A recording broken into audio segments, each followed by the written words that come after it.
നമസ്കാരം, സിറ്റി ന്യൂസിലേക്ക് സ്വാഗതം. ദക്ഷിണകാശി വൈശാഖ മഹോത്സവ നിറവിൽ പ്രകൃതിയും മനുഷ്യനും സമന്വയിക്കുന്ന കൊട്ടിയൂർ ഉത്സവ നാളുകൾക്ക് ഭക്തി നിർഭരമായ തുടക്കം. 11 മാസത്തോളം ഭക്തർക്ക് പ്രവേശനമില്ലാതിരുന്ന അക്കരെ സന്നിധിയിലേക്ക് ഇടവ മാസത്തിലെ മകന്നാളെ നീരെഴുന്നള്ളത്ത് നടന്നതോടെയാണ് ഉത്സവങ്ങൾക്ക് തുടക്കമായത്. കാണാം ഉത്സവ കാഴ്ചകൾ.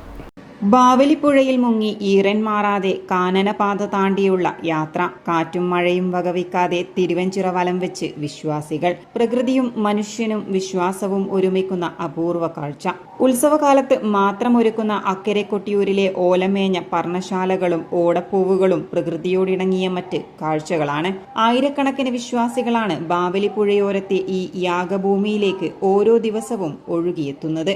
8 മുതൽ ജൂലൈ 4 വരെയാണ് ഉത്സവം നടക്കുക. 30 ലക്ഷത്തോളം തീർത്ഥാടകരെയാണ് ഉത്സവകാലത്ത് പ്രതീക്ഷിക്കുന്നത്.